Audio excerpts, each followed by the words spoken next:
აქ შეიძლება ვისაუბროთ აი ოპერაცია უხეში მხედრის წარუმატებლობის მიზეზებზე. პირველი ამ შემთხვევაში აუცილებლად უნდა ვახსენოთ ის, რომ შეერთებული შტატებისთვის ეს სამხედრო ოპერაცია ჯდებოდა საკმაოდ ძვირი.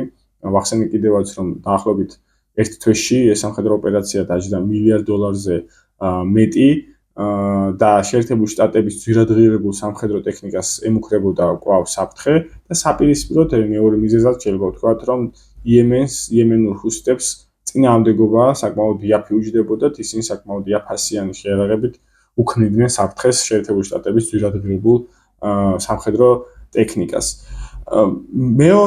მესამე ესეთი მნიშვნელოვანი მოცემულობა, რამაც შეაძლებინა ჰუსიტებს არის წინააღმდეგობა.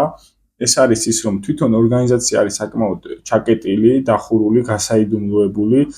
მათ სისტემაში შეღწევა სხვა ქვეყნის სადაზვერვო სამსახურებს უჭირთ და მათზე ინფორმაცია არის რთულად მოსაპოვებელი. იგივე არის სადაზვერვო დრონების საქმიანობას, შეერთებული შტატების სადაზვერვო დრონების საქმიანობას წარუმატებელი იყო, იმიტომ რომ როგორც ახსენე 17-ზე მეტი ასეთი მსგავსი დრონი ჩამოაგდეს. აი ამ ინფორმაციის უქონლობამ გამოიწვია ის, რომ მათ ვერ მიაღწიეს აი ტოპ ლიდერშიპის, ანუ ორგანიზაციის ხელმძღვანელობის განეიტრალება და იგივე სურათი არ ვიხილეთ ჰუსიტების შემთხვევაში, როგორც მაგალითად ვიხილეთ ჰეზბოლას და ჰამასის შემთხვევაში გასულ წელს.